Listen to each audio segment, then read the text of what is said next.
کھلی اسلام کی آنکھیں ہوا سارا جہاں روشن، کھلی اسلام کی آنکھیں ہوا سارا جہاں روشن، عرب کے چاند صدقے کیا ہی کہنا تیری طلعت کا، عرب کے چاند صدقے کیا ہی کہنا تیری طلعت کا۔ الحمدللہ رب العالمین والصلاة والسلام علی سید الانبیاء والمرسلین، اما بعد فاعوذ باللہ من الشیطان الرجیم، بسم اللہ الرحمن الرحیم۔ الصلاة والسلام علیک یا رسول اللہ وعلی آلک واصحابک یا حبیب اللہ، الصلاة والسلام علیک یا نبی اللہ وعلی آلک واصحابک یا نور اللہ۔ مدنی چینل کے تمام ناظرین کو ایک مرتبہ پھر سلسلہ فیضان اسلام میں مرحبا کہتا ہوں، اور آج کا سلسلہ ویسے تو فیضان اسلام نام ہی سے ظاہر ہے، اسلام کا فیضان، لیکن آج ہم جو موضوع لے کر حاضر ہوئے ہیں آج کے دن کی مناسبت سے بھی بڑا ہی اہم اور خوبصورت موضوع ہے۔ انشاءاللہ اس کے بارے میں کچھ وضاحت میں عرض کروں گا۔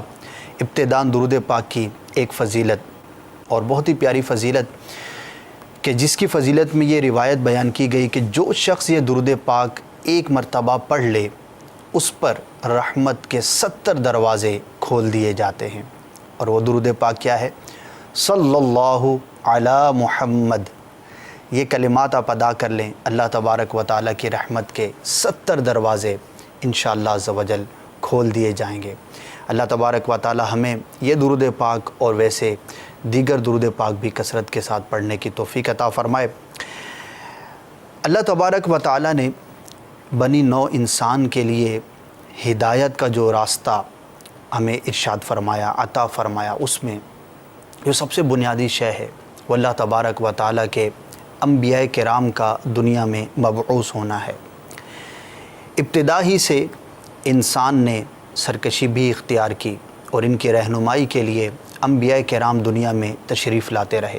سلسلہ آدم علی نبینا وعلیہ الصلاۃ والسلام سے شروع ہوتا ہے، اور کم و بیش 1,24,000 انبیاء رسول اس دنیا میں تشریف لائے۔ کوئی کسی خاص خطے کے لیے ہوتا، کوئی کسی خاص طبقے کے لیے ہوتا، ہر نبی کی اپنی الگ شان ہے۔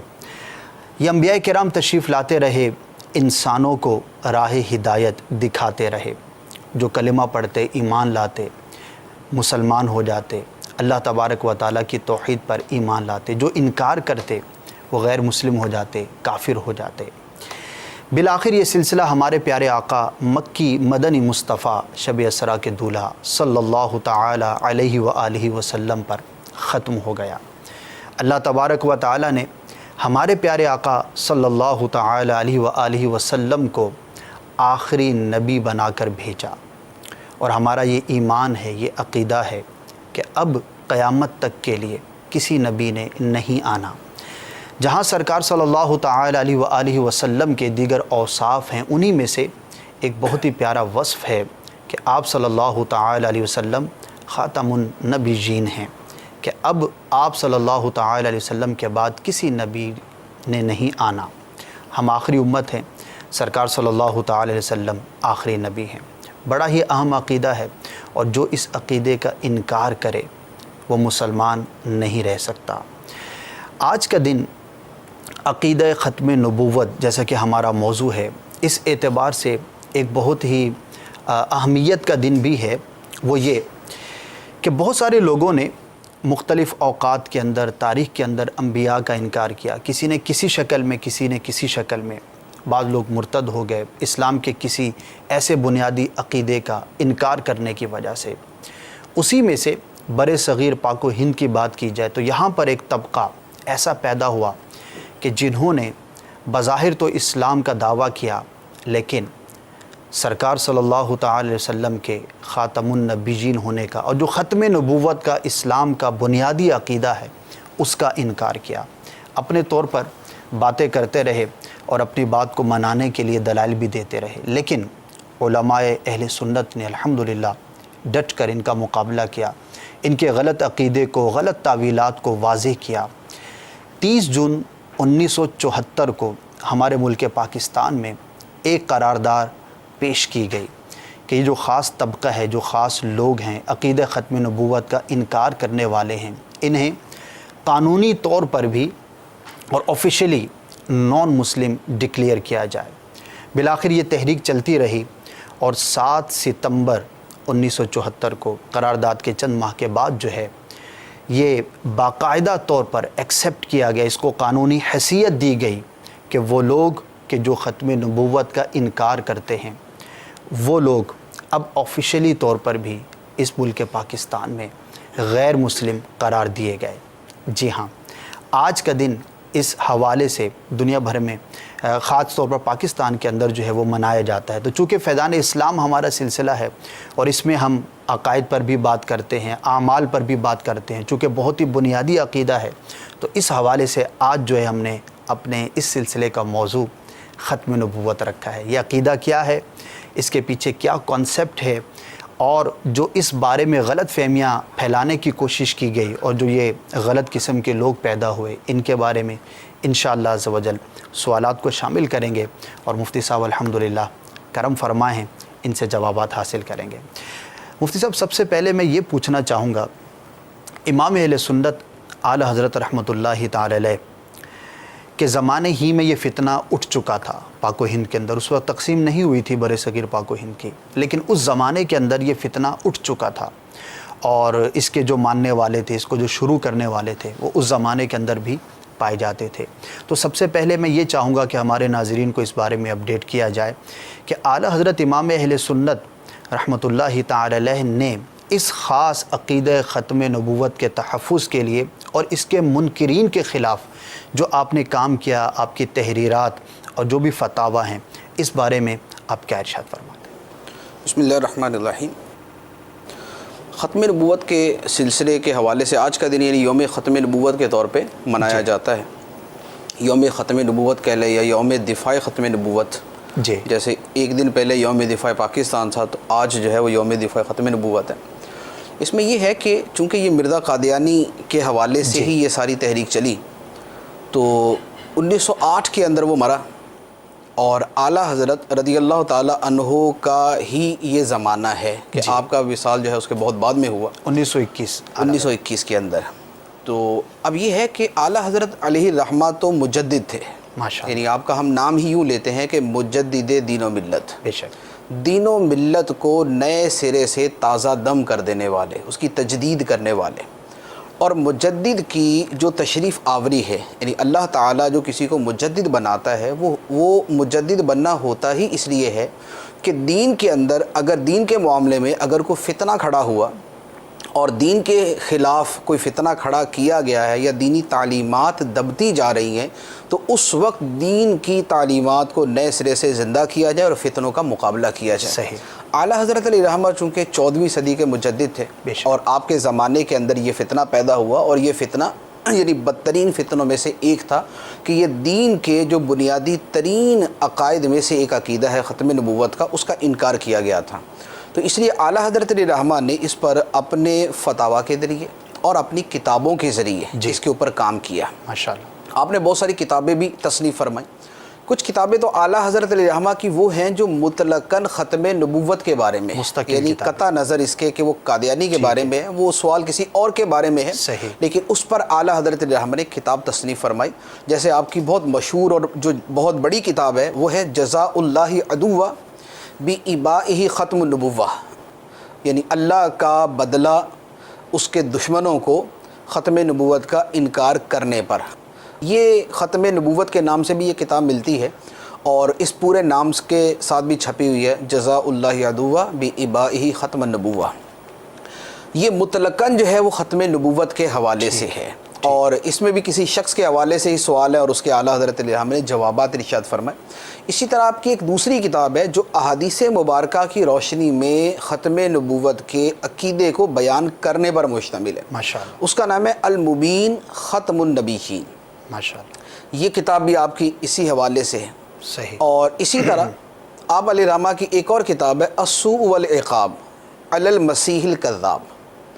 یہ پھر یہ قادیانیوں کے حوالے سے یہ سلسلہ شروع ہو جاتا ہے. اس میں ایک یہ کتاب ہے. اسی طرح جو اعلیٰ حضرت علیہ رحمہ کی مشہور کتاب ہے حسام الحرمین علی منحر الکفر والمین، اس کے اندر بھی قادیانی کا سب سے پہلے تذکرہ ہے اور اسی کے اوپر سب سے پہلے اس میں فتویٰ دیا گیا ہے. ٹھیک. اسی طرح اعلیٰ حضرت علیہ رحمہ کی ایک اور کتاب ہے قہر الدیان علی مرتد بقادیان، کہ قادیان کے اندر جو مرتد ہوا اس کے اوپر اللہ تعالیٰ کا قہر، قہر الدیان علی مرتد بقادیان. اسی طرح اعلیٰ حضرت علیہ رحمہ کی ایک اور کتاب ہے الجراز الدیانی علی المرتد القادیانی. ماشاءاللہ. یہ کتاب بھی قادیانی کے رد کے اوپر اور اس کے کفریات کے بیان کے اوپر ہی ہے. ماشاءاللہ. اسی طرح اعلیٰ حضرت علیہ رحمہ کے صاحبزادے مولانا حامد رضا خان علیہ رحمہ کی ایک بڑی پیاری کتاب ہے، بہت نفیس اور بڑی مدلل کتاب ہے الصارم الربانی، اس نام سے یہ کتاب ملتی ہے. یہ بھی قادیانی کے رد کے اندر ہے اور یہ عقائد کی وضاحت پہ بڑی خوبصورت کتاب ہے. اور مین اس کا عقیدہ وہی ہے حضرت عیسیٰ علیہ السلام کا آسمان پر اٹھایا جانا، زمین پر تشریف لانا اور ختم نبوت کا موضوع. تو یہ وہ کتابیں ہیں جو اعلیٰ حضرت علیہ رحمہ نے تصنیف فرمائی. پھر آپ کے شاگرد ہیں، آپ کے مریدین ہیں جنہوں نے بہت ساری کتابیں اس موضوع پر لکھی. پھر تحریک چل پڑی، پھر یہ تحریک چل پڑی اور پھر یہ اسی کا سلسلہ تھا کہ اعلیٰ حضرت علیہ رحمہ کے خلیفہ مولانا عبدالعلیم میرٹھی رحمۃ اللہ علیہ، پھر آگے ان کے صاحبزادے نے یہ تحریک چلائی اور اسی کے نتیجے کے اندر قادیانیوں کو جو ہے باقاعدہ قانونی طور پہ کافر قرار دیا گیا. تو باقی یہ کہ شرعی اعتبار سے تو جو جس دن ختم نبوت کا انکار کہ وہ اسی دن کافر ہے، اگرچہ جو ہے یہ یعنی 1974 کے اندر اس کا ڈکلیریشن جو ہے وہ ہوا، لیکن جو بھی ختم نبوت کا انکار کرے وہ کافر ہو، وہ کافر و مرتد ہے. ماشاءاللہ. بہت ساری کتابوں کا نام ہم نے سنا، امام اہل سنت اعلیٰ حضرت رحمۃ اللہ تعالی آپ کے شہزادے کے حوالے سے، اللہ تعالیٰ ہمیں پڑھنے کے بھی توفیق عطا فرمائے. مفتی صاحب یہ تو امام اہل سنت کے حوالے سے آپ نے وضاحت فرمائی اور یہ تحریک باقاعدہ طور پر یوں سمجھے کہ اسی زمانے سے شروع ہو چکی تھی. اب میں یہ چاہوں گا کہ آسان الفاظ میں، تاکہ ہمارے عوام جو اسلامی بھائی ہیں وہ سب سے پہلے اس چیز کو سمجھیں کہ عقیدہ ختم نبوت ہے کیا. ویسے تو ہر مسلمان کا عقیدہ ہوتا ہے لیکن اس کی کچھ وضاحت ہو جائے، اور دوسرا اس کی شرعی حیثیت کیا ہے کہ اگر کوئی شخص اس کا انکار کرتا ہے تو وہ کس درجے کا انکار ہے اور اب اس پر شریعت کا کیا قلم چلے گا.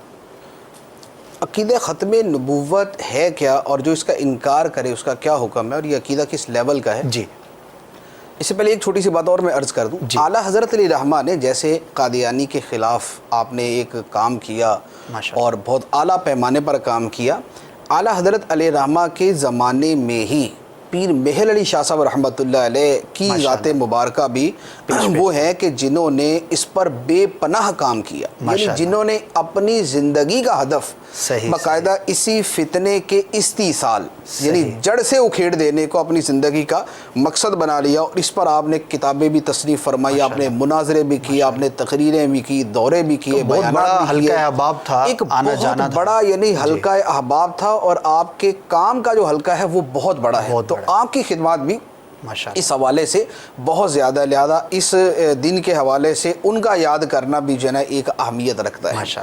اب عقیدہ ختم نبوت، دیکھیں ختم نبوت کا مطلب یہ ہے کہ نبی کریم صلی اللہ تعالیٰ علیہ وآلہ وسلم اللہ تعالیٰ کے آخری نبی ہیں. ٹھیک. اور اب آپ کے بعد کوئی دوسرا نبی تشریف نہیں لائے گا. صحیح. نہ آپ کے زمانے میں کوئی دوسرا نبی ہو سکتا تھا، نہ آپ کے زمانے کے بعد کوئی دوسرا نبی ہو سکتا تھا. اور وہ جو دوسرا ہے نہ وہ نبی ہوگا، نہ وہ رسول ہوگا، نہ وہ نبی کی کوئی دوسری اصطلاح بنا کر اسے نبی قرار دیا جا سکتا ہے. جیسے قادیانیوں کا جو پرابلم تھا وہ یہی تھا کہ وہ ذلی نبی، بروزی نبی، تو وہ اس طرح کے جو ہے نا وہ صورتیں بناتے تھے. صرف ایک نبی کی قسم ہے جھوٹا نبی. صحیح. وہ آپ کے بعد ہے کہ وہ سرکار علیہ السلام نے خود فرمایا کہ میرے بعد بہت سارے جھوٹے نبی ہوں گے، کذاب ہوں گے، دجال ہوں گے. تو اس اعتبار سے تو لڑی چلتی جا رہی ہے، لیکن سچی نبوت جو اللہ تعالیٰ اپنے منتخب اور چنے ہوئے بندوں کو عطا فرماتا ہے وہ سرکار دو عالم صلی اللہ علیہ وآلہ وسلم کے بعد کسی کو بھی عطا نہیں کی جائے گی، نہ کی گئی ہے. اور یہ عقیدہ اس مرتبے کا ہے کہ یہ اتنا ہی قطعی، یقینی اور ضروری عقیدہ ہے، اس کا ماننا اتنا ہی ضروری ہے جتنا اللہ تعالیٰ کو ایک ماننا ضروری.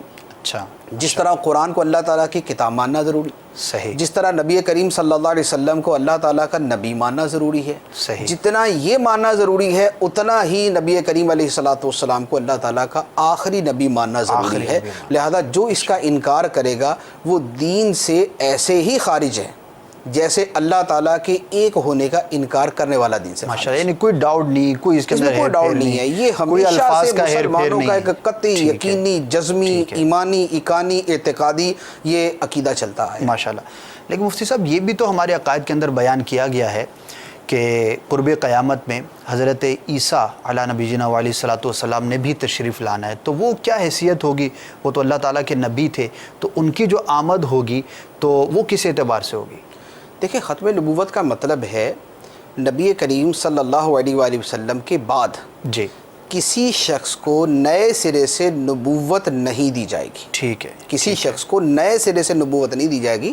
حضرت عیسیٰ علیہ الصلوۃ والسلام پہلے سے رسول ہیں، ٹھیک ہے، آپ پہلے سے نبی ہیں، صحیح، تو آپ کا تشریف لانا یہ نہیں ہے کہ کسی نئے آدمی کو نئے سرے سے نبوت دے دی گئی، ٹھیک ہے، یہ وہ چیز نہیں بن رہی۔ صحیح، آپ علیہ الصلوۃ والسلام پہلے سے نبی ہیں جیسے اور بہت سارے نبی، بے شک، تو جیسے اور انبیاء کرام علیہم الصلوۃ والسلام اگر سرکار کی بارگاہ میں حاضر ہو جاتے صحیح، تو اس سے آپ کی آخری نبی ہونے پر تو کوئی فرق نہیں پڑتا۔ اسی طرح عیسیٰ علیہ الصلوۃ والسلام کی حیثیت ہے کہ آپ پہلے سے نبی ہیں، آپ کو نئے سرے سے نبی بن کر نہیں آئیں گے، اور پھر آپ کا آنا یوں بھی ہے کہ آپ حقیقتاً تو آپ نبی ہی ہوں گے، لیکن دوبارہ جو آپ کا قرب قیامت میں تشریف لانا ہے، جو ہمارا ایک بنیادی عقیدہ ہے کہ حضرت عیسیٰ علیہ الصلوۃ والسلام قیامت سے پہلے دوبارہ آسمانوں سے زمین پر تشریف لائیں گے، بے شک، اور اس کے بعد جو آپ کی بھی خدمات آپ نے سر انجام دینی ہے وہ دیں گے، تو اس میں یہ ہے کہ وہ سرکار علیہ الصلوۃ والسلام کے امتی بن کر تشریف لائیں گے۔ اچھا، ماشاءاللہ، یعنی وہ یہ نہیں ہوگا کہ وہ اپنی نبوت کے احکام جاری کریں گے، اپنی شریعت جو لے کر اپنی ان کی شریعت کے احکام تھے وہ جاری نہیں کریں گے،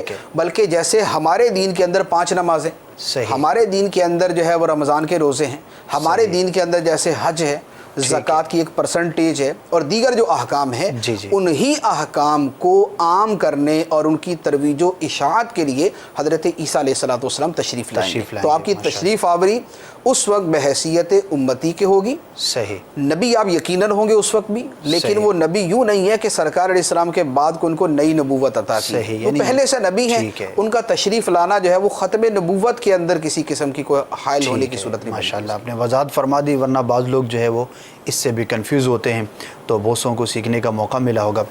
مفتی صاحب، میں چاہوں گا کہ کچھ قرآن مجید فرقان حمید کی آیات سے پیارے آقا صلی اللہ تعالی علیہ وسلم کی احادیث کی روشنی میں اس عقیدے کی جو ہے وہ اگر وضاحت بیان ہو جائے کہ قرآن مجید میں بھی کیا اس عقیدے کا تذکرہ ہے اور کن الفاظ کے ساتھ ہے، اور احادیث میں بھی۔ یہ عقیدہ ختم نبوت اتنا عظیم عقیدہ ہے کہ قرآن پاک کی آیات سے بھی، نبی کریم صلی اللہ علیہ وآلہ وسلم کی احادیث مبارکہ سے بھی، اور پوری امت کے اتفاق سے یہ عقیدہ ثابت ہے، جیسے اجماع امت کہا جاتا ہے، پوری امت کے اتفاق سے یہ عقیدہ ثابت ہے۔ قرآن پاک کی بہت ساری آیات مبارکہ ہیں، جن میں جو مرکزی آیت ختم نبوت کے حوالے سے ہے وہ قرآن پاک میں ہے، ما کان محمد ابا احد من رجالکم ولکن رسول اللہ وخاتم النبیین، محمد تمہارے مردوں میں سے کسی کے باپ نہیں، لیکن اللہ کے رسول ہیں اور تمام نبیوں کے آخر میں تشریف لانے والے ہیں۔ تو یہ آیت مبارکہ بالکل واضح طور پہ سرکار دو عالم صلی اللہ علیہ وسلم کے ختم نبوت کو بیان کرتی ہے۔ دوسری بخاری شریف کی حدیث مبارک ہے، اور اس کے علاوہ بھی دیگر جو احادیث کی کتابیں ہیں ان میں موجود ہے کہ نبی کریم صلی اللہ علیہ وآلہ وسلم نے ارشاد فرمایا کہ میری مثال اور مجھ سے پہلے انبیاء کی مثال ایسی ہے کہ جیسے کسی آدمی نے ایک محل بنایا، صحیح، اور اس محل کو دیکھنے کے لیے لوگ جو ہے وہ اس کا چکر لگاتے ہیں اور اس کے حسن اور خوبصورتی پر تعجب کا اظہار کرتے کہ بڑا خوبصورت محل ہے، لیکن فرمایا کہ اس محل کے ایک کونے میں ایک اینٹ کی جگہ خالی ہے، صحیح، تو لوگوں کو تعجب ہوتا ہے کہ اتنا خوبصورت محل ہے لیکن اس میں ایک اینٹ خالی چھوڑی ہوئی، صحیح، تو فرمایا کہ قصر نبوت کی وہ آخری اینٹ میں ہوں، سبحان اللہ، کہ میرے آنے کے بعد نبوت کا یہ محل مکمل ہو چکا ہے، صحیح، اب مزید گنجائش اب اس کے اندر گنجائش نہیں ہے۔ اب گنجائش کی صورت یہی ہے نا کہ یا تو پہلی اکھیڑ دی جائے، صحیح، اور دوسری لگائی جائے، یا لگی کے اوپر دوسری لگا کے بدنما کر دیا جائے۔ تو اب دوسرے نبی کا آنا یا تو یوں ہے کہ پہلے کوئی معزول ہو تو اس کی جگہ دوسرا آئے، یا معاذ اللہ دوسروں کے اوپر ایک بدنمائی کے طور پہ کوئی اور لگا دیا جائے۔ تو یہ اب ان میں سے کوئی صورت نہیں ہے۔ تو سرکار دو عالم صلی اللہ علیہ وآلہ وسلم نے واضح طور پہ فرما دیا کہ فَأَنَا الْلَبِنَ، وہ آخری اینٹ میں ہوں، وَأَنَا خَاتَمُ النَّبِيِّينَ۔ اسی طرح ایک دوسری حدیث سے مبارک ہے، نبی کریم صلی اللہ علیہ وآلہ وسلم نے ارشاد فرمایا، متعدد حدیثیں ہیں جن کے اندر متعدد گنتی بیان کی گئی ہے کہ مجھے دوسرے نبیوں پر 6 وجہ سے فضیلت عطا کی گئی، یعنی 6 خصوصیات مجھے ایسی عطا کی گئی جو کسی اور نبی کو عطا نہیں کی گئی۔ وہ اس میں مختلف بیان کرنے کے آخر میں سرکار صلی اللہ علیہ وآلہ وسلم نے ارشاد فرمایا، وَخُتِمَ بِيَ النَّبِيُّونَ، اور میرے اوپر نبیوں کے سلسلے کو ختم کر دیا گیا۔ وَخُتِمَ بِيَ النَّبِيُّونَ، اور میرے اوپر نبیوں کے سلسلے کو ختم کر دیا گیا۔ یہ سرکار دو عالم صلی اللہ علیہ وسلم کی واضح حدیث مبارک جو ختم نبوت کو بیان کرتی ہے۔ اسی طرح ایک اور حدیث مبارک ہے، نبی کریم صلی اللہ تعالیٰ علیہ وآلہ وسلم نے ارشاد فرمایا کہ قیامت کے دن جب سارے لوگ، یعنی جب ساری مخلوق جمع ہے، اس وقت بھی عالم یہ ہوگا کہ یہ عقیدہ قیامت میں بھی بیان کیا جائے گا۔ وہ کس طرح؟ وہ جو حدیث مبارک ہے بخاری شریف کی ایک کافی طویل حدیث ہے کہ جس میں لوگ پہلے حضرت آدم علیہ السلام کے پاس جائیں گے، نوح علیہ السلام کے پاس، ابراہیم، موسیٰ، عیسیٰ علیہ السلام کے پاس کہ ہمارے لیے ہماری سفارش کرے، شفاعت کے باب میں یہ بیان کیا جاتا ہے، شفاعت کے باب کیا جاتا ہے۔ تو اب اس میں جب حضرت عیسیٰ علیہ السلام تمام مخلوق کو نبی کریم صلی اللہ علیہ وآلہ وسلم کی طرف ریفر کریں گے کہ تم ادھر جاؤ، وہاں آ کر جو لوگ نبی کریم علیہ السلام کو مخاطب کر کے کہیں گے، اس کے الفاظ کیا ہیں؟ اس کے الفاظ ہیں فَيَأْتُونَ مُحَمَّدًا، وہ محمد صلی اللہ علیہ وسلم کی بارگاہ میں حاضر ہوں گے، فَيَقُولُونَ یا محمد، وہ کہیں گے اے محمد صلی اللہ علیہ وسلم، انت رسول اللہ و خاتم الانبیاء، سبحان اللہ، آپ اللہ کے رسول ہیں اور تمام نبیوں کے آخر میں تشریف لانے والے ہیں۔ یہ عرض کرنے کے بعد، یعنی ختم نبوت کے اس عقیدے کے اعلان و اظہار کے بعد وہ کہیں گے اشفع الی ربک، اللہ کی بارگاہ میں ہمارے لیے سفارش کر دیجیے۔ تو سرکار دو عالم صلی اللہ علیہ وآلہ وسلم کی جو ختم نبوت کا بیان ہے، یہ قیامت کے دن پوری مخلوقات کے مجمع کے اندر، محشر کے میدان کے اندر بھی ہوگا۔ اچھا، پھر اسی طرح بہت ساری احادیث ہیں، یعنی جن کو مختلف سندوں کے ساتھ اور مختلف الفاظ سے دیکھیں تو ان کی تعداد جو ہے وہ درجن کے اندر یا درجن سے بھی زیادہ بنتی ہے۔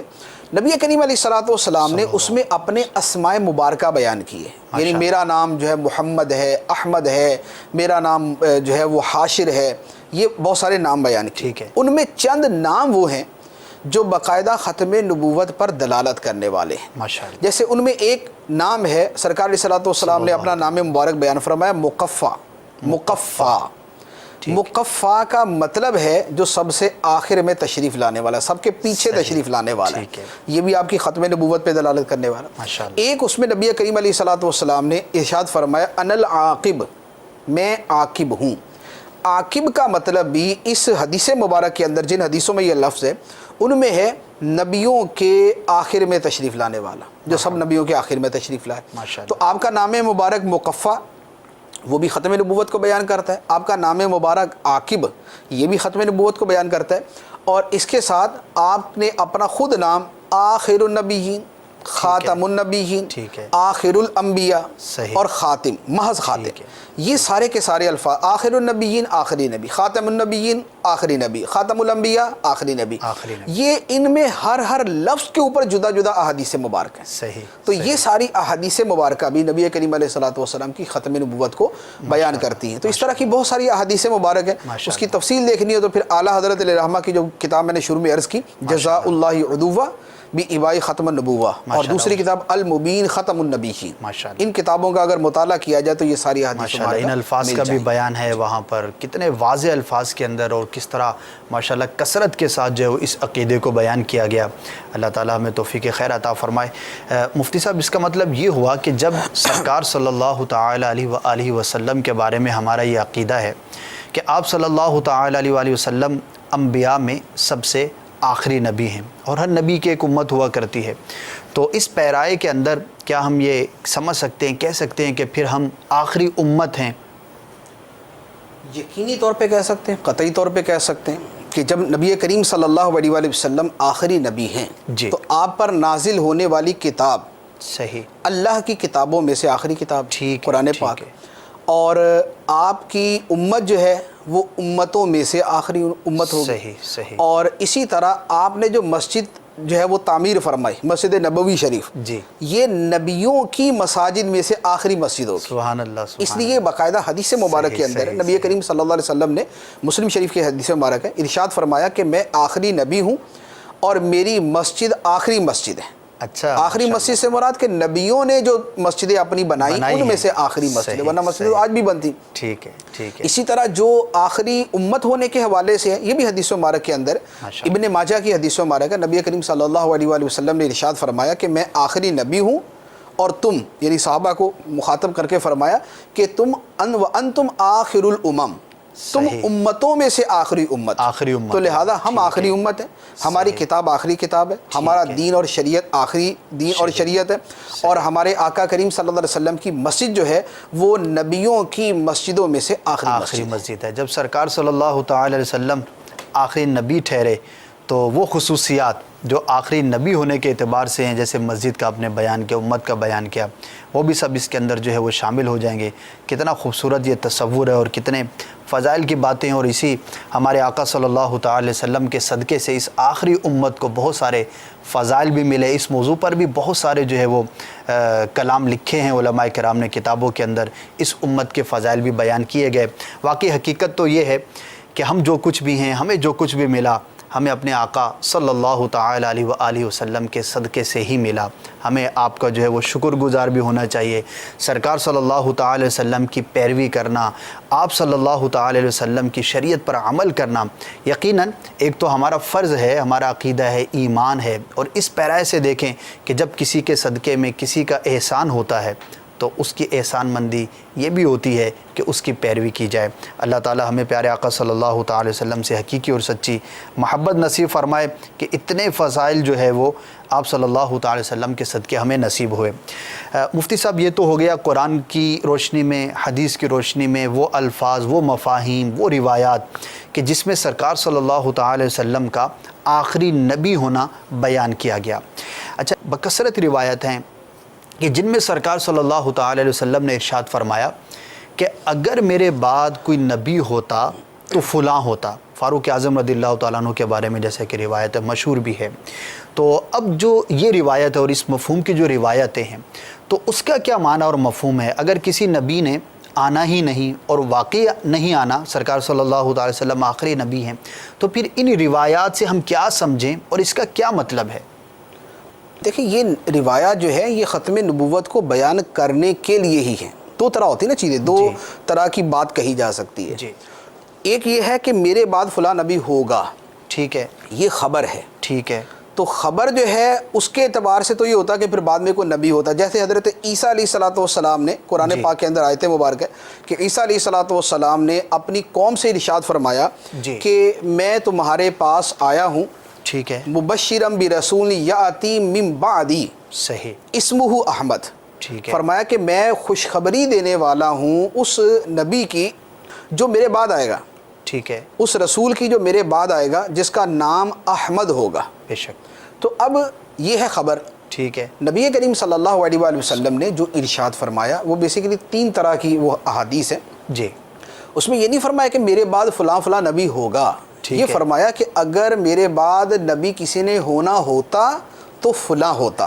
تو اسی میں انکار ہے، اس میں انکار ہے، یعنی یہ انداز ہی انکار والا۔ اس کو ذرا منطقی انداز میں بیان کریں تو وہ تھوڑا سا مشکل ہو جائے گا، لیکن عام ہمارا مفہوم یہی ہے کہ بھئی اگر اس نے آنا ہوتا تو ابھی تک آ چکا ہوتا۔ ٹھیک ہے، تو یہ اسی انداز کے اندر ہے کہ اگر میرے بعد کوئی نبی ہوتا تو فلاں ہوتا۔ اب اس میں ایک روایت جو ہے وہ یہ تو نہیں ہے کہ میرے بعد اگر نبی ہوتا تو فلاں ہوتا، لیکن اس میں بھی اس کے مفہوم کو بیان کیا گیا، جیسے بخاری، مسلم، ترمذی، نسائی، ٹھیک ہے، ان چاروں کتابوں میں حدیث مبارک ہے۔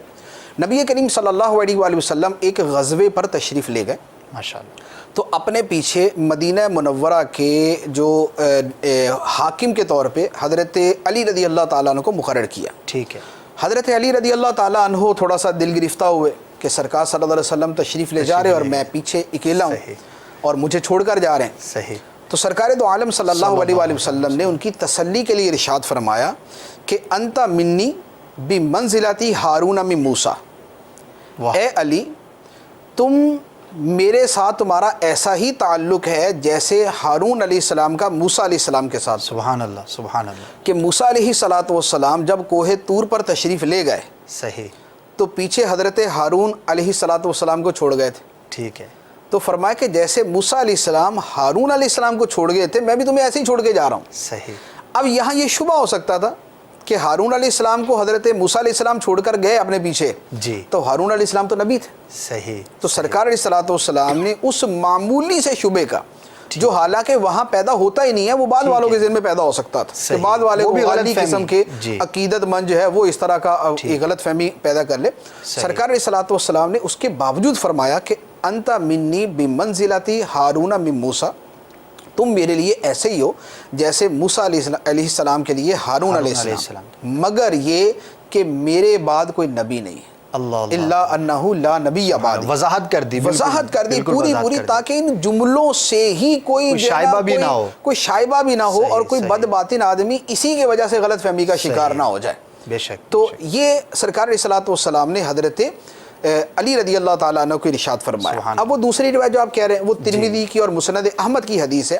نبی کریم صلی اللہ علیہ وآلہ وسلم نے ارشاد فرمایا کہ لو کان بعدی نبی لکان عمر بن الخطاب، اگر میرے بعد کوئی نبی ہوتا تو عمر بن خطاب ہوتے۔ سبحان اللہ۔ چونکہ میرے بعد کوئی نبی نہیں ہے، اب یہ اس کا اگلا جو مفہوم بنتا ہے، ٹھیک ہے ٹھیک ہے، چونکہ میرے بعد کوئی نبی نہیں ہے لہٰذا چونکہ میرے بعد کوئی نبی نہیں ہے لہٰذا عمر بن خطاب نبی نہیں۔ تو یہ حدیث مبارک جو ہے یہ اسی کی وضاحت کے لیے کہ سرکار علیہ السلام کے بعد کوئی نبی نہیں۔ تیسری حدیث مبارک جو ہے وہ حضرت عبداللہ ابن ابی اوفا رضی اللہ تعالیٰ عنہ کا فرمان ہے، آپ سے کسی نے پوچھا کہ کیا آپ نے نبی کریم صلی اللہ علیہ وآلہ وسلم کے شہزادے حضرت ابراہیم رضی اللہ تعالیٰ عنہ کو دیکھا؟ تو آپ نے ارشاد فرمایا کہ ہاں دیکھا ہے، لیکن وہ بچپن میں ہی فوت ہو گئے تھے۔ صحیح۔ کیونکہ اگر وہ زندہ رہتے تو نبی ہوتے، اگر وہ زندہ رہتے تو حضرت ابراہیم رضی اللہ تعالیٰ اگر زندہ رہتے تو نبی ہوتے، لیکن چونکہ سرکار صلی اللہ علیہ وسلم کے بعد کوئی نبی نہیں ہے لہذا حضرت ابراہیم رضی اللہ تعالیٰ عنہ کا پہلے ہی وصال ہو گیا۔ تو یہ احادیث مبارک ہیں۔ ایک حدیث مبارک اسی سے ملتی جلتی حضرت سیدنا ابوبکر صدیق رضی اللہ تعالیٰ عنہ کے بارے میں بھی ہے کہ ان کے بارے میں بھی تصریح فرما دیا گیا کہ نبی نہیں ہے۔ صحیح۔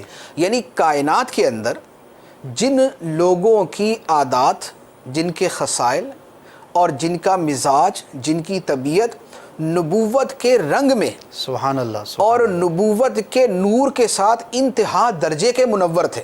صدیق اکبر رضی اللہ تعالیٰ عنہ کا مزاج دیکھیں تو حضرت ابراہیم علیہ السلام کے مزاج کے ساتھ ملتا ہے، صحیح، نرم دل بہت زیادہ۔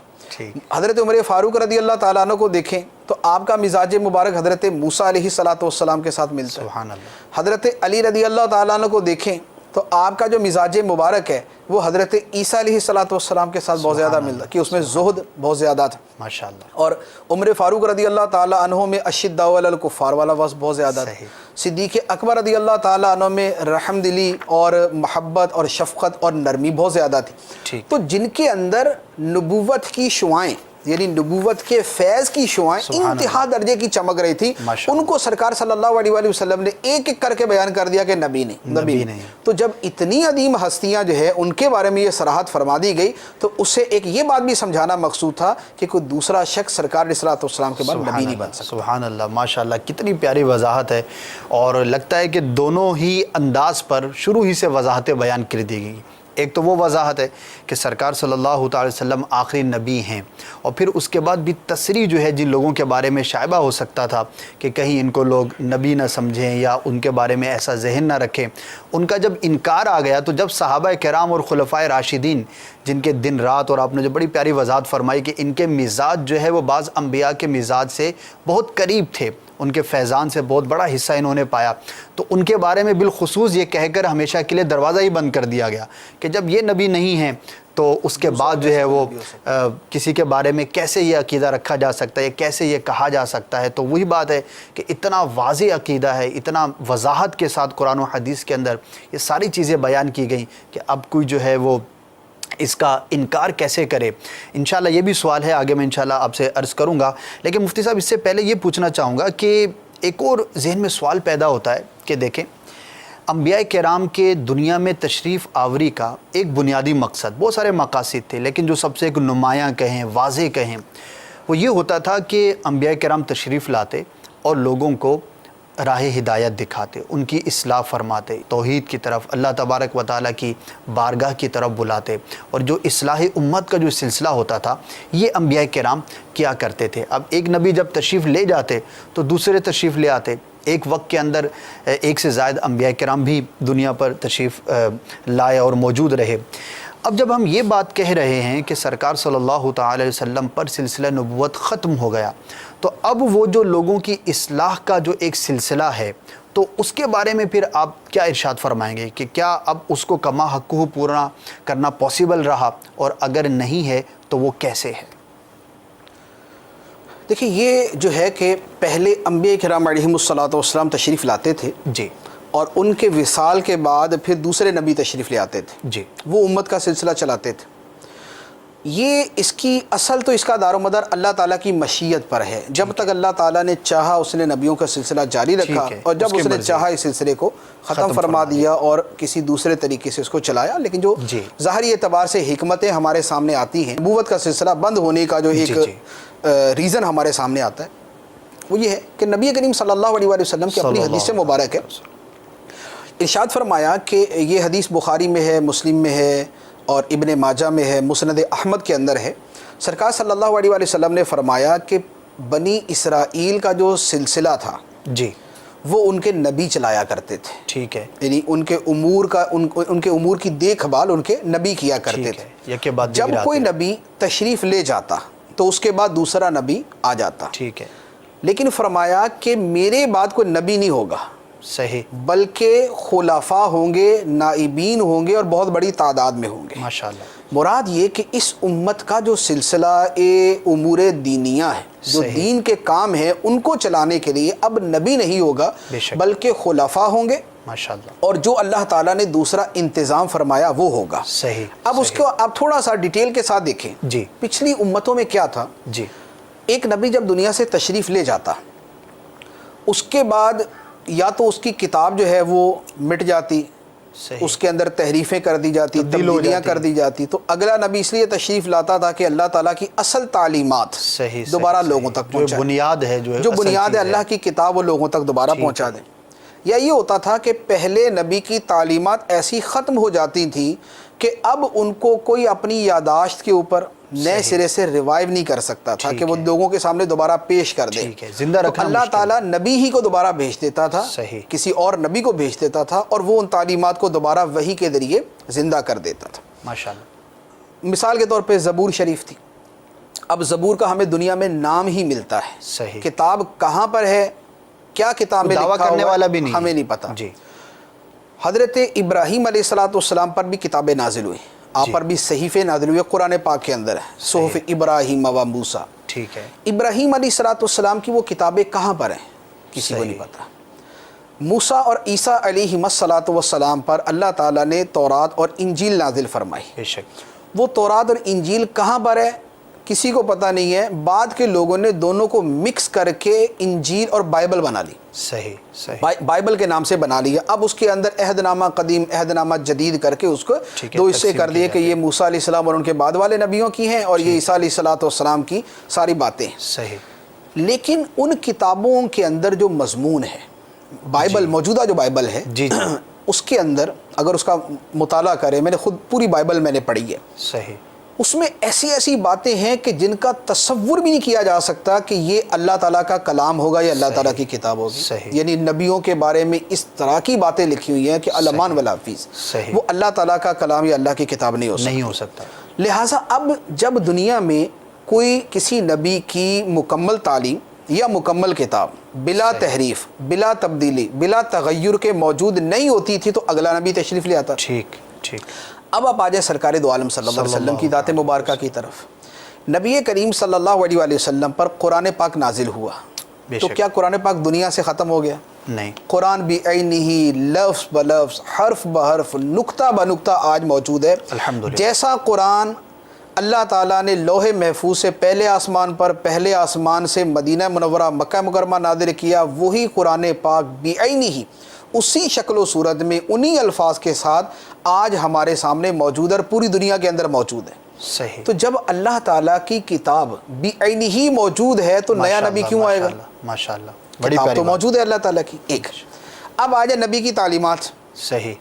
نبی کریم صلی اللہ علیہ وآلہ وسلم کی ذات مبارکہ کی جو تعلیمات ہیں، جی، خواہ آپ کے افعال مبارکہ سنن مبارکہ یا آپ کے اقوال مبارکہ، آپ کی گفتگو، آپ کی باتیں، صحیح، صحابہ کرام نے وہ بھی جمع کر لی، بے شک، صحابہ سے تابعین نے جمع کی، تابعین سے تبع تابعین نے جمع کی، انہوں نے کتابوں کے اندر سمو دیا۔ اب بخاری ہے، مسلم ہے، ترمذی ہے، نسائی ہے، ابن ماجہ، ابو داؤد، موطا امام مالک ہے، مسند احمد ہے، مصنف ابن ابی شیبہ ہے۔ اب حدیث کی کتابوں کی ایک پوری فہرست ہے ماشاءاللہ، کہ جس میں دین اسلام کی وہ تمام تر تعلیمات جو نبی کریم صلی اللہ علیہ وآلہ وسلم نے ارشاد فرمائی یا کر کے دکھائیں، سبحان اللہ، وہ سب جمع کر دی گئی۔ ماشاءاللہ۔ مفتی صاحب، یہ بھی ایک خصوصیت ہے نا، جس طرح سے کہ سرکار صلی اللہ تعالی وسلم کے اقوال اور افعال کو ہمارے صحابہ کرام نے جو ہے وہ جمع فرمایا، اس ایسا طرح پہلے سے کسی نبی کے ساتھ نہیں کسی ہوا، نبی کے ساتھ، اسی لیے پھر دوسرے نبی تشریف لاتے تھے۔ جی، چونکہ نبی کی تعلیمات جو ہے وہ یوں منضبط نہیں ہوتی تھی تو پھر دوسرے نبی تشریف لاتے تھے۔ اب جب قرآن بھی پورے کا پورا موجود، نبی کریم صلی اللہ علیہ وسلم کی تعلیمات مبارکہ بھی پوری کی پوری موجود، تو اب نیا نبی جو ہے وہ کیا کرنے آئے گا؟ صحیح۔ تو لہذا جو نبوت کے سلسلے کی ایک ظاہری حاجت ہے، وہ حاجت بھی اب دنیا کے اندر باقی نہیں رہی۔ پھر اس کے ساتھ اللہ تعالیٰ نے دین اسلام کے ساتھ ایک یعنی ہمارے دین کے ساتھ ایک بالکل خوبصورت معاملہ یہ فرمایا کہ ہمارے دین میں جب بھی کبھی لوگوں سے عمل کے اعتبار سے، علم کے اعتبار سے کوتاہیاں اور کمیاں پیدا ہونا شروع ہوتی ہیں تو اللہ تعالیٰ ایسے گروہ کو پیدا فرما دیتا ہے، سبحان اللہ، اللہ تعالیٰ ایسے لوگوں کو پیدا فرما دیتا ہے۔ اسلام پر حملے ہوتے ہیں تو اللہ تعالیٰ ایسے جماعتیں پیدا فرما دیتا ہے جو اسلام کا اسی طرح تحفظ کرتے ہیں جس طرح زمانہ صحابہ میں ہوا کرتا تھا۔ سبحان اللہ، سبحان مثال کے طور پہ دین کی تعلیمات اور عمل ماند پڑتا گیا تو حضرت عمر بن عبدالعزیز رضی اللہ تعالیٰ عنہ آ گئے، سبحان اللہ، حدیث کے اوپر کچھ کلام شروع ہوا تو حضرت امام شافعی رضی اللہ تعالیٰ عنہ آ گئے، سبحان اللہ، فلاسفہ نے، منطقیوں، فلسفیوں نے اسلام پر حملے کیے تو امام رازی رحمۃ اللہ علیہ تشریف لے آئے، بے شک، جعلی صوفیوں نے دین کا حلیہ بگاڑنا شروع کیا یا منطقی فلسفیوں نے دین پر اعتراضات شروع کیے تو امام غزالی رحمۃ اللہ علیہ تشریف لے۔ سبحان اللہ، تو یوں اللہ تعالیٰ نے ہر صدی کے اوپر یہ انتظام رکھ دیا، تجدید جو کا حدیث کام مبارک ہوتا کے ہے۔ اندر بیان کیا گیا کہ ان اللہ یبعث علی رأس کل مئات سنۃ من یجدد لها دینہا، ابو داؤد شریف کی حدیث ہے کہ اللہ تعالیٰ ہر صدی کے شروع پر ایسے شخص کو پیدا فرما دے گا جو دین کی تجدید کرے گا، دین کو نئے سرے سے پیش کرے گا۔ اب وہ مجدد کا آنا ہی اس لیے ہوتا ہے کہ دین کی تعلیمات میں اگر لوگوں کو خلل اندازی کر رہے ہیں، صحیح، دین کی تعلیمات کو بگاڑنے کی کوشش کر رہے ہیں تو نئے سے نئے علماء پیدا ہو جاتے ہیں، نئے سے نئے فقہا پیدا ہو جاتے ہیں، محدثین پیدا ہو جاتے ہیں۔ تو اب دنیا میں کہیں بھی اسلام کی تعلیمات کو تبدیل کرنے کے لیے، فتنہ پیدا کرنے کے لیے کوئی تحریک کھڑی ہوتی ہے، اس کے مقابلے میں 10 تحریکیں دوسری کھڑی ہو جاتی ہیں۔ اب جیسے اس کی یہی مثال جس پر ہم کلام کر رہے ہیں، ختم نبوت والی، جی جی، ختم نبوت کا انکار پہلے بھی ہوا، لیکن جتنے بڑے پیمانے پر اور جتنے منظم انداز میں اور دنیا کی حکومتوں نے مل کر اس فتنے کو پروان چڑھانے کی کوشش کی، صحیح صحیح صحیح، وہ یہ جو ہے وہ قادیانی فتنہ جو ہے یہ ہوا، صحیح، لیکن اس کا مقابلہ کتنے بڑے پیمانے پر ہوا ماشاءاللہ، کہ اس کا مقابلہ بھی یہ ہوا کہ دنیا کے جس ملک کے اندر ختم نبوت کا کوئی منکر پہنچتا ہے، وہیں پر ختم نبوت کا دفاع کرنے والا پہنچا ہوا ماشاءاللہ ماشاءاللہ۔ ادھر وہ کوئی کتاب لکھتے ہیں اس کے انکار کے اوپر اور اس میں شبہات پیدا کرنے کے لیے، اس کے مقابلے کے اندر علماء اور مسلمان کھڑے ہو جاتے ہیں اس کا جوابات دینے کے لیے۔ تو گویا اس دین کا اللہ تعالیٰ نے نظام ہی یہ رکھ دیا کہ اب اس دین کی تجدید، اس کا احیاء جو ہے وہ اسی کے علماء کے ہاتھوں، اسی کے فقہا کے ہاتھوں، اسی کے صوفیاء کے ہاتھوں جو ہے وہ کیا جاتا ہے۔ تو لہٰذا اب جو نبیوں کے تشریف لانے کا مقصد تھا وہ اللہ تعالیٰ نے سرکار دو عالم صلی اللہ علیہ وسلم کے نائبین کے ذریعے جو ہے وہ پورا کر دیا۔ سبحان اللہ، کیا بات ہے مفتی صاحب، بڑا ہی لطف آیا۔ اور واقعی یہ سعادت بھی ہے کہ سرکار صلی اللہ تعالی وسلم کی دین کی، اسی لیے مبلغین کی، علماء کی اہمیت اور یہ سب کچھ بیان کیا جاتا ہے قرآن و حدیث میں، جو فضائل بیان ہوئے کہ اب چونکہ نبی نے نہیں آنا تو اس امت کا جو بیڑا ہے اس کو پار لگانے کا جو صحرا ہے وہ علماء کے ہاتھ ہے۔ اللہ تبارک و تعالی نے سلامت رکھے۔ اور واقعی میرے پیارو میٹھے اسلام میں یہ جو بات بار بار بیان کی جاتی ہے، علماء کی جو ہے وہ فضیلت بیان کی جاتی ہے، تو یہ دین کی بقا کے لیے ایک بنیادی امر ہے، بنیادی شے ہے۔ اور کتنی وضاحت کے ساتھ جو ہمارا سوال تھا مفتی صاحب سے کہ اب چونکہ نبی نے نہیں آنا تو اصلاح امت کا سلسلہ کیسے جاری و ساری رہے گا، تو اس کی وضاحت میں آپ نے سنا کہ اللہ تبارک و تعالیٰ اپنے پسندیدہ بندوں کے ذریعے، اولیاء کے ذریعے اور بالخصوص علماء جو خدمات کرتے ہیں، اور اس کی بھی وضاحت آپ نے سنی۔ اللہ تبارک و تعالیٰ ہمیں اس طبقے کے ساتھ وابستہ رہنے کی توفیق عطا فرمائے۔ ان کی محبت جتنی زیادہ ہمارے دلوں میں ہوگی تو انشاءاللہ عز و جل ہمارا ایمان، ہمارا عقیدہ، ہمارے اعمال، پورے کا پورا جو دین ہے انشاءاللہ عز و جل اس کی حفاظت کا بھی سلسلہ رہے گا۔ اللہ تعالیٰ میں علماء کی برکتیں حاصل کرنے کی توفیق عطا فرمائے۔ مفتی صاحب، اتنا واضح عقیدہ اور یہ ساری چیزیں جو آپ نے بیان فرمائیں، اس کے باوجود بھی ایک کا تو تذکرہ ہم کر ہی رہے ہیں آج، اس کے علاوہ بھی کیا اس طرح کے لوگ پیدا ہوتے رہے اور ان کی تاریخ کیا ہے کہ جنہوں نے نبوت کا اعلان کر دیا اور گویا کہ ختم نبوت کے عقیدے سے انکار کرتے رہے اور نبوت کے دعویٰ دار جو ہے وہ پیدا ہوتے رہے؟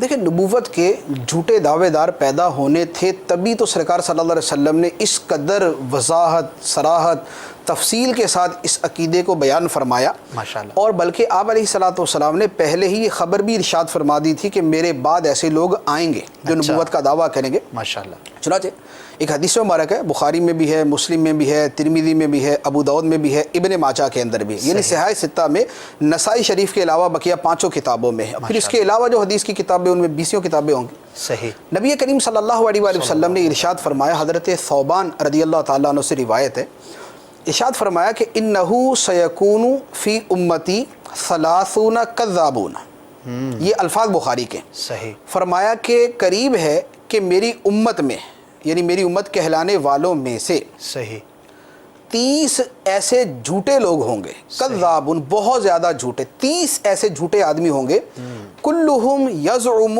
انہ نبی، اچھا، کہ وہ سارے کے سارے یہ گمان کریں گے کہ وہ اللہ کے نبی ہیں۔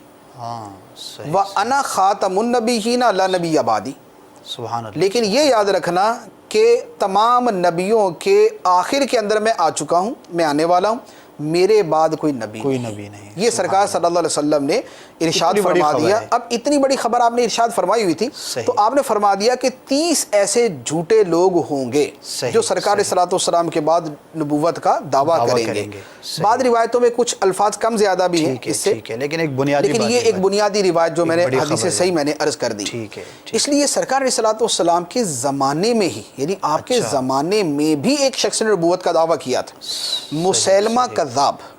مسیلمہ کذاب نام کا جو یہ نبوت کا دعوے دار تھا، اس نے باقاعدہ سرکار علیہ الصلوۃ والسلام کے زمانے میں نبوت کا دعویٰ کیا تھا اور آپ کو باقاعدہ خط بھی لکھا تھا کہ آپ میری نبوت کو تسلیم کریں۔ اچھا، تو اس کو کذاب پھر سرکار علیہ الصلوۃ والسلام نے ہی قرار دیا تھا۔ تو یہ مسیلمہ کذاب تھا۔ سرکار صلی اللہ علیہ وسلم کے وصال مبارک کے بعد بھی پھر اس نے بہت بڑا فتنہ پھیلایا۔ صحیح۔ اور اس کے ساتھ ایک دوسرا شخص تھا، اس نے دوسری جگہ نبوت کا دعویٰ کیا تھا، اس کا نام تھا طلیحہ، اس نے نبوت کا دعویٰ کیا۔ پھر اس کے ساتھ ایک عورت تھی سجا نام کی، ملکہ سجا اسے کہا جاتا، اس عورت نے بھی نبیہ ہونے کا دعویٰ کیا تھا۔ پھر ان کے خلاف سیدنا صدیق اکبر رضی اللہ تعالیٰ عنہ نے جہاد فرمایا تھا، یعنی مسیلمہ کذاب سے مقابلے کے لیے حضرت خالد بن ولید رضی اللہ تعالیٰ عنہ کو بھیجا۔ تو آپ کے لشکر میں وہ جو وحشی نام کے صحابی تھے جنہوں نے حضرت حمزہ رضی اللہ تعالیٰ عنہ کو شہید کیا تھا، تو انہوں نے پھر اس مسیلمہ کذاب کو قتل کیا تھا۔ صحیح۔ تو یہ تقریباً 150 سال کا بڈھا آدمی تھا اور یہ اس عمر کے اندر بھی اپنی حرکتوں سے باز نہیں آیا، تو یہ پھر مارا گیا۔ یہ تو یہ تھا، یہ سجا ملکہ تھی۔ طلیحہ نام کا ایک آدمی تھا، اور اس کے علاوہ بھی تاریخ کے اندر مختار ثقفی نام کا ایک آدمی گزرا ہے، اس نے نبوت کا دعویٰ کیا۔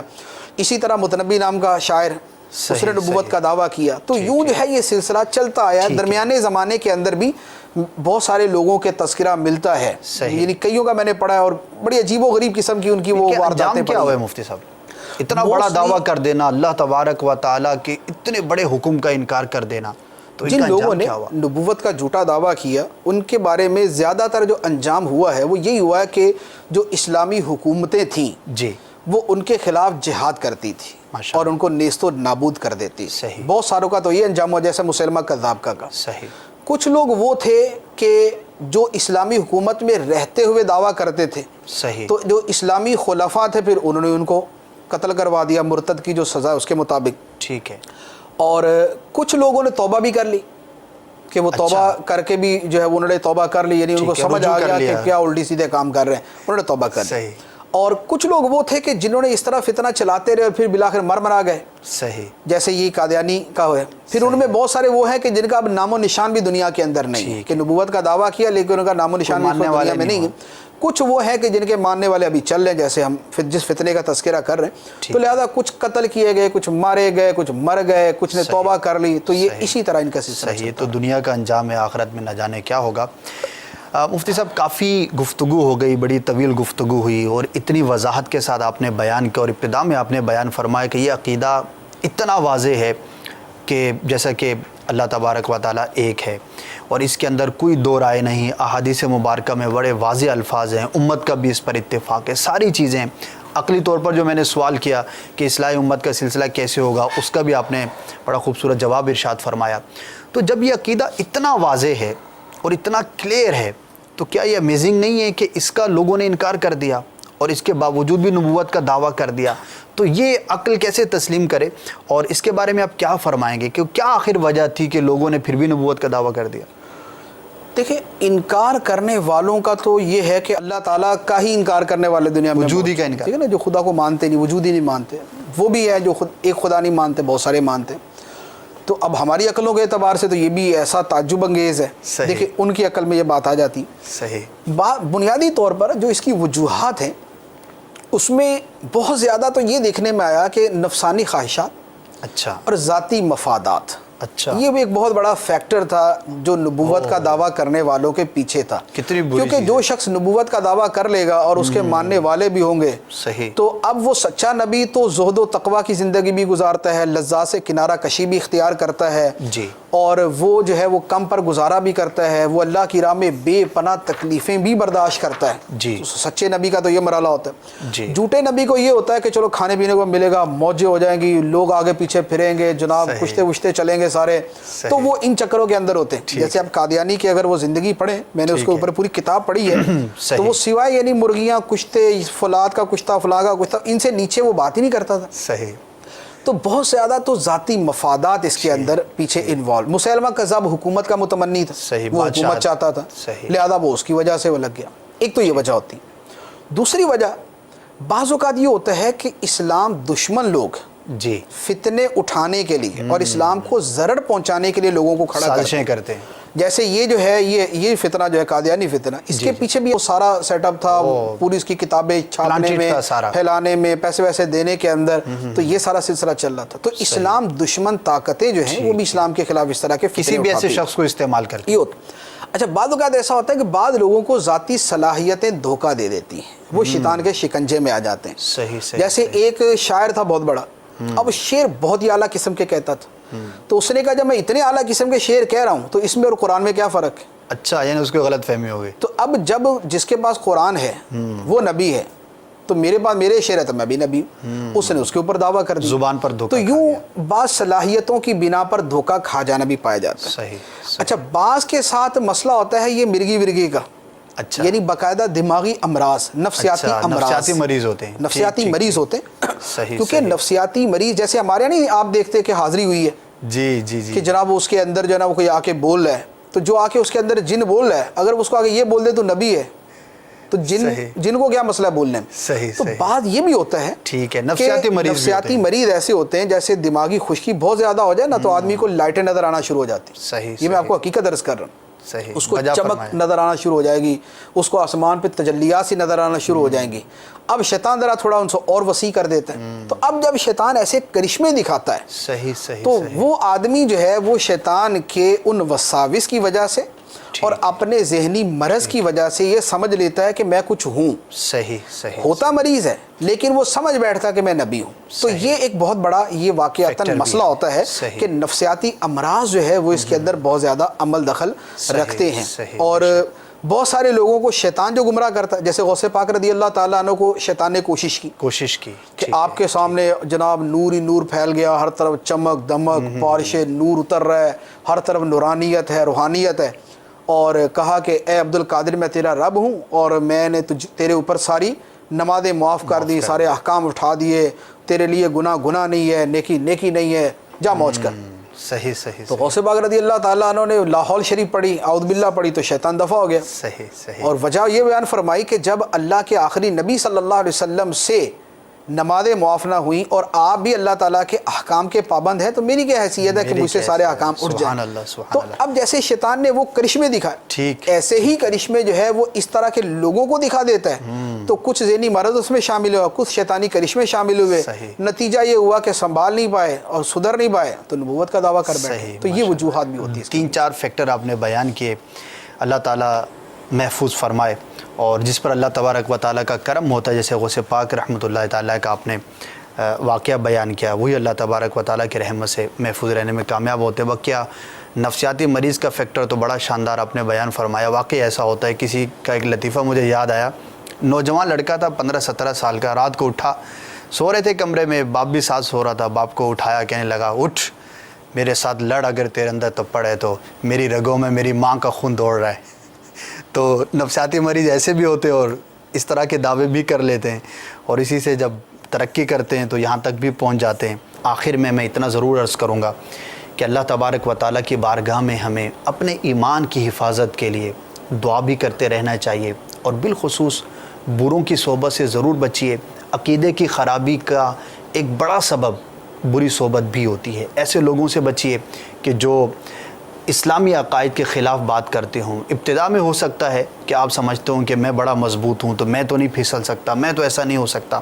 لیکن یاد رکھیے، جس نے اپنے نفس پر اعتماد کیا اس نے بڑے دھوکے باز پر اعتماد کیا. اپنے آپ کو محفوظ رکھیے، صرف اور صرف علماء اہل سنت کا دامن تھامیے.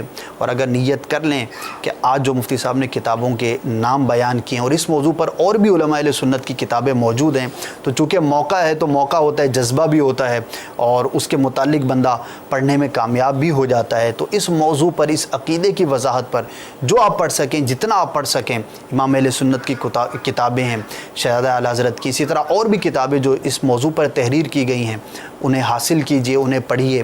اپنے بچوں کو، اپنے گھر والوں کو بھی اس کی تعلیم دیجیے. اللہ تبارک و تعالی ہم سب کا ایمان محفوظ رکھے اور ایمان پر جو ہے وہ خاتمہ عطا فرمائے. مدنی چینل آپ کے ساتھ رہے گا. میں آپ سے اجازت چاہتا ہوں. مدنی چینل دیکھتے رہیے، انشاءاللہ اسی طرح کی بڑی ہی پیاری پیاری باتیں، حکمت بھری علم دین سیکھنے کا آپ کو موقع ملے گا.